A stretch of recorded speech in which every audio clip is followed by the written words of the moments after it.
అందరికీ నమస్కారము. లక్ష్మీ పద్మజ చెప్పే కథలకు స్వాగతం. ముందుగా అందరికీ విజయదశమి శుభాకాంక్షలు తెలుపుతున్నాను. విజయదశమి సందర్భంగా దుర్గాదేవి జననం గురించి ఈ కథలో మనం తెలుసుకుందాము. ఈ కథ ఎవరైతే వింటారో వారికి అష్టైశ్వర్యాలు కలిగి అమ్మ అనుగ్రహం తప్పక కలుగుతుంది. అలానే దసరా రోజు పాలపిట్టను ఎందుకు చూడాలి, దీని వెనుక ఉన్న కథ ఏమిటి అనేది కూడా తెలుసుకుందాము ఈ వీడియోలో. తప్పకుండా ఈ కథను అందరూ వినండి. అమ్మ అనుగ్రహం మీకు తప్పక లభిస్తుంది. ముందుగా మనం దుర్గాదేవి జననం గురించి తెలుసుకుందాము. దుర్గాదేవి మహిషాసురుడు అనే దుష్ట రాక్షసుడిని ఎదుర్కోవడానికి ఏర్పడింది. బ్రహ్మ, విష్ణు మరియు శివుడు తమ శక్తులను కలిపి 10 చేతులతో ఒక బలీయమైన స్త్రీ రూపాన్ని నిర్మించారు. పవిత్ర గంగా జలాల నుండి ఆత్మగా ఉద్భవించినప్పుడు దేవతలందరూ కలిసి దుర్గకు శారీరక రూపాన్ని ఇచ్చారు. శివుడు ఆమె ముఖాన్ని చెక్కగా, ఇంద్రుడు ఆమె మొండెం చెక్కాడు. చంద్రుడు ఆమె స్తనాలను సృష్టించగా, బ్రహ్మ ఆమె దంతాలను సృష్టించాడు. భూదేవి తన దిగువ మొండెమును, వరుణుడు ఆమె తొడలను మరియు మోకాళ్లను చెక్కాడు, మరియు అగ్నిదేవి నేత్రాలను చెక్కాడు. ఫలితంగా ఆమె అన్ని ఇతర దేవతల సామర్థ్యాలను కలపటం ద్వారా ఉత్పత్తి చేయబడిన అంతిమ శక్తి దుర్గాదేవి. మహామాయ అని కూడా పిలుస్తారు. విశ్వవ్యాప్తంగా దుష్ట శక్తుల సృష్టి, సంరక్షణ మరియు నిర్మూలనకు బాధ్యత వహించే గొప్ప తల్లి. దేవతలు ఆమెకు వ్యక్తిగతంగా వారి ఆశీస్సులు మరియు ఆయుధాలను ప్రసాదించారు. దేవత ఒక యోధుడిలా ఆయుధాలు ధరించి సింహంపై పోరాటానికి దిగింది. దుర్గ చివరకు తన త్రిశూలంతో రాక్షసరాజును కఠిన యుద్ధం తర్వాత చంపింది. ఆమె విజయంతో స్వర్గం మరియు భూమి సంబరాలు చేసుకున్నాయి, మరియు 3 గ్రహాలు మరోసారి శాంతితో ఉన్నాయి. సంస్కృతంలో దుర్గా అనే పదం కోట లేదా సురక్షితమైన మరియు సురక్షితమైన ప్రదేశాన్ని సూచిస్తుంది. దుర్గతి నాశిని అంటే బాధను తొలగించేది అని దుర్గకు మరో పేరు. ఆమె పేరు తన విశ్వాసులకు రక్షకురాలిగా మరియు ప్రపంచంలోని చెడును నాశనం చేసేదిగా ఆమె పనితీరును సూచిస్తుంది. అసురరాజు శుంభకు రాణిగా ఉండాలన్న ఆహ్వానాన్ని తిరస్కరించిన అంబికాదేవి అహంకారాన్ని భగ్నం చేసింది. ఆమె అతని సైన్యాన్ని మరో 2 సార్లు ఓడించింది. చివరగా శుంభ 10,000 మంది సైన్యాన్ని నడిపిస్తూ ఆమెకు వ్యతిరేకంగా సాగాడు. అంబిక, కాళీ మరియు శక్తుల సహాయంతో ఆక్రమణదారుని ఓడించి అతనికి గొప్ప నష్టాలను కలిగించింది. శుంభ తన అత్యంత సమర్థులైన సైన్యాన్ని మాత్రమే కాకుండా దేవతలను వారి స్వర్గపు ఆధిపత్యం నుండి వెళ్ళగొట్టడంలో అతనికి సహకరించిన అతని సోదరుడు నిశుంభను కూడా కోల్పోయాడు. అతను ఇప్పుడు యుద్ధభూమిలో ఒంటరిగా గాయపడిన సింహంలా అరిచాడు. శక్తులు, దేవతలు మీకు సహాయం చేసినందున మీరు విజయం సాధించారు అని అరిచాడు. వారిలో చాలామంది ఉండటం సరైంది కాదు. పోరాటంలో గెలవడానికి ఇది మార్గం కాదు. అంబిక ఇంతమంది దేవతలు ఉండేవారా అని ఆట పట్టించింది. అనేక మంది శక్తులు ముందుకు పరిగెత్తి ఆమె శరీరంలోకి అదృశ్యమయ్యారు. అతనిని ఆశ్చర్యపరిచింది. నేను ఇప్పుడు నా స్వంతంగా ఉన్నాను, మీరు నాతో పోరాడగలరు అని దేవత చెప్పింది. దేవతలు మరియు అసురుల ముందు బాణాలను ప్రయోగించి తప్పించుకుంటూ బల్లెమలను విసురుతూ పుణ్యపు దేవత మరియు శక్తి, ఆకలితో ఉన్న అసురుడు ఒకరికొకరు కవాతు చేశారు. 1000 సూర్యులలా ప్రకాశించే తన పురాణ బ్లేడ్ని పట్టుకొని శుంభ ముందుకు పరిగెత్తాడు. అంబిక బాణాల వర్షంతో ప్రతీకారం తీర్చుకుంది. మొదట పెద్ద డాలును మరియు తర్వాత అతని చేతిలోని కత్తిని నాశనం చేసింది. శుంభ తన బెల్టు నుండి పెద్ద గద్దను తీసి ఆమెపైకి తిప్పాడు. ఆమె ఆ దెబ్బను నేర్పుగా తప్పించుకుని ముందుకు అడుగులు వేస్తూ బిగించిన పిడికిలిని అతని ఛాతీలోకి కొట్టింది. అతను ఆశ్చర్యపోయాడు మరియు అతని ఆశ్చర్యానికి ఫలితంగా కుప్పకూలిపోయాడు. ఆపై తన పాదాలకు దూకి అతను ఆమెను నడుము పట్టుకొని గాలిలోకి దూసుకుపోయాడు. అంబిక గాలిలోకి దూసుకు వెళ్ళి శుంభను కాలు పట్టుకొని చుట్టూ తిప్పుతూ నేలపైకి విసిరేసింది. శుంభ లేచి వణుకుతున్నప్పటికీ క్షేమంగా తన ఒట్టి చేతులతో ఆమెను గొంతు పిసికి చంపాలని భావించి ముందుకు సాగాడు. అంబిక నేల నుండి ఈటెను లాక్కొని అతని పైకి విసిరింది. ఈటె అతని ఛాతీకి గుచ్చుకుంది. అతనిని స్పృహ కోల్పోయి నేలకి పిండేసింది. అతనికి అంతా అయిపోయింది. వారు తమ ప్రభువు చనిపోవడాన్ని చూసినప్పుడు అతని సైన్యం చెదిరిపోయింది.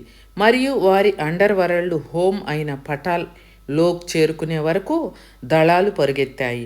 3 గ్రహాలకు శాంతి తిరిగి రావడంతో భూలోకవాసులు మరియు దేవతలు ఉపశమనం పొందారు.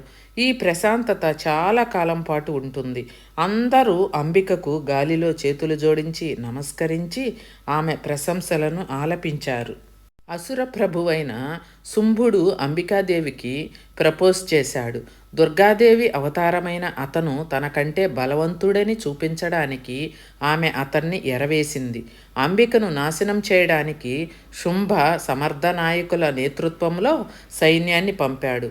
అయితే ఆమె మరియు కాళీమ మొత్తం సైన్యాన్ని చంపారు. స్వర్గలోకము నుండి దేవతలను తరిమివేసి మర్త్య ప్రపంచంపై తన ఆధిపత్యాన్ని విస్తరించటం ద్వారా 3 రాజ్యాల సింహాసనాన్ని అధిరోహించిన బలమైన అసురుడికి ఇది ముఖం మీద చెంపదెబ్బ. అంబికను లొంగదీసుకోవాల్సిన అవసరం ఉందని అతను ముగించాడు. అతను ఆమెను కొట్టి మోకాళ్లపైకి తెచ్చాడు. ఫలితంగా అతను తన పెద్ద సైన్యం ముందు బయలుదేరాడు. అంబిక తన విల్లుతో అసుర సమూహాన్ని పలకరించింది. ఆ శబ్దం భూమి మరియు ఆకాశం అంతటా ప్రతిధ్వనించటంతో కాళీ మా దేవత ఆమోదం తెలుపుతూ కేకలు వేసింది. ఇది అసురుడికి మరింత కోపం తెప్పించింది. ఆమెపై అతను తన సైన్యం యొక్క మొత్తం శక్తిని విప్పాడు. ఇది బలం యొక్క అద్భుతమైన ప్రదర్శన. 3 ప్రధాన దేవుళ్లలో ప్రతి ఒక్కరూ బ్రహ్మ, విష్ణు మరియు శివుడు తన శక్తి ద్వారా సహాయాన్ని పంపారు. కానీ శుంభ పట్టించుకోలేదు. అతను అప్పటికే దేవతలను కొట్టినది నిజం కాదా? శక్తులు ఏమి చేయగలవు? అంబిక కొత్త దేవతకు జన్మనిచ్చింది. దేవి చండిక ఆమె పేరు. మీకు చెందిన నెదర్ రాజ్యంలోకి ఉపసంహరించుకోండి లేదా నశించండి. చండిక అసురరాజుతో ఇలా చెప్పింది. శుంభ అనే సైన్యాలతో చండికను చుట్టుముట్టి ప్రతీకారం తీర్చుకున్నాడు. శక్తులు ఆమెను రక్షించడానికి వచ్చారు. వైష్ణవి గరుడ డేగపైకి వచ్చి ఆమె డిస్కుని వారిపైకి విసిరింది. హంసలు నడిచే రథంలో వచ్చిన బ్రాహ్మణి తన కమండలులోని నీటిని చిలకరించి అసురులపై మంత్రప్రయోగం చేసి వారిని బలహీనంగా మరియు లొంగకుండా చేసింది. ఎద్దు నందిని స్వారీ చేస్తూ మహేశ్వరి తన త్రిశూలాన్ని వారిపైకి విసిరింది. ఇంద్రుని శక్తి అయిన ఐంద్రి ఏనుగు ఐరావతం మీద స్వారీ చేస్తున్నాడు. ఆమె పిడుగు ముట్టడి సైనికుల మీద పడింది. వారాహి వరాహ శక్తి మరియు విష్ణు స్వరూపం ఆడపందివలే కనిపించింది. ఆమె మరియు నరసింహుని శక్తి విష్ణువు యొక్క సగం సింహం, సగం మానవ అవతారం అసుర శ్రేణులను చీల్చివేసి భయం మరియు విధ్వంసం కలిగించింది. అసురులు దేవీలచే దాడి చేయబడిన తరువాత ఓటమికి గురయ్యారు. అప్పుడు శుంభ తన దాచిన ఆయుధమైన రక్త బీజ్ని విడుదల చేశాడు. రక్త బీజ్కి ఒక వరం ఉంది. అది అతనిని ఆపుకోలేకపోయింది.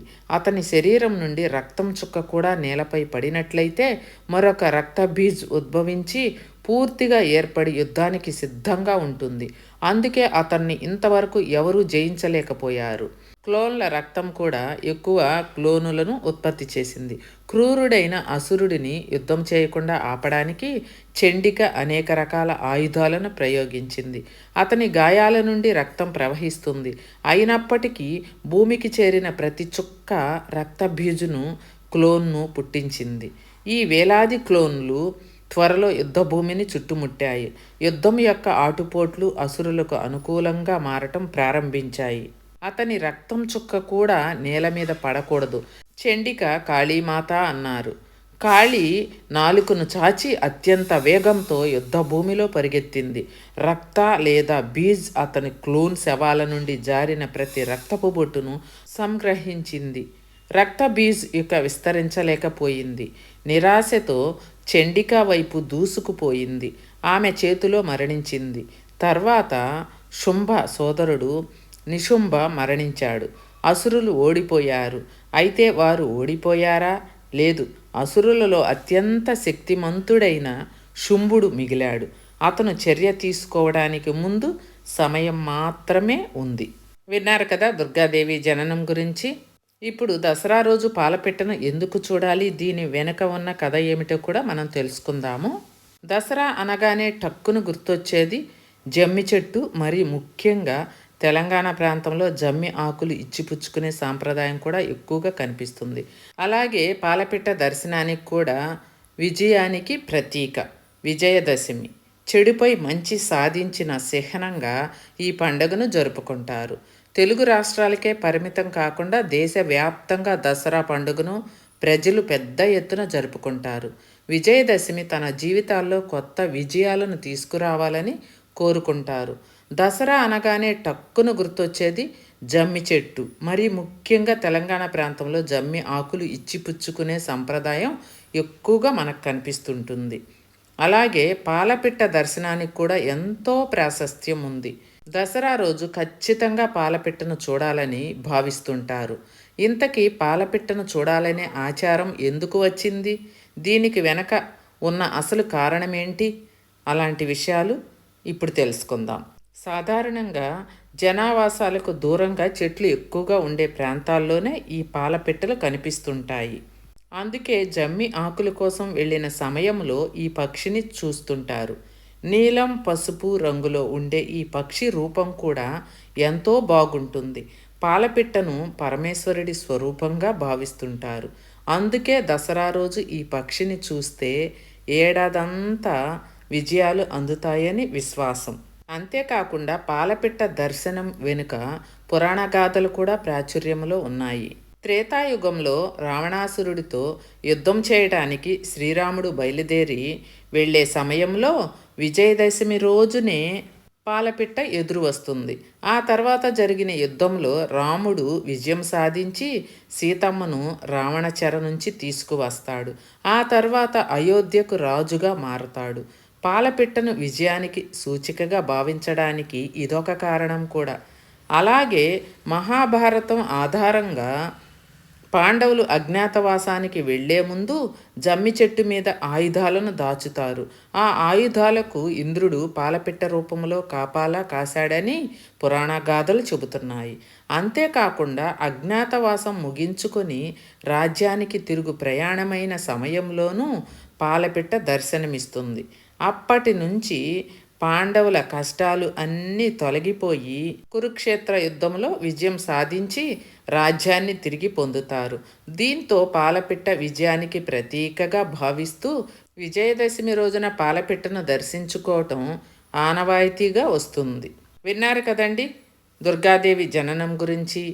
విజయదశమి రోజు పాలపిట్టని ఎందుకు చూస్తారు అనే విషయాలు మీరు తెలుసుకున్నారు కదా. నా వీడియో గనక మీకు నచ్చినట్లయితే లైక్ చేయండి. కొత్త వాళ్ళు ఎవరైనా చూస్తున్నట్లయితే సబ్స్క్రైబ్ చేసుకోండి. మీరు లైక్ చేసినందువల్ల ఇంత మంచి వీడియో 10 మందికి చేరువవుతుంది. మీ సపోర్ట్ కూడా నాకు చాలా చాలా అవసరమండి. అమ్మ అనుగ్రహం తప్పక మీకు కలుగుతుంది. ఈ కథ విన్న వాళ్ళందరిపై కూడా అమ్మ అనుగ్రహం తప్పక ఉంటుంది. మరో మంచి వీడియోతో మళ్ళీ మీ ముందుకు వస్తాను.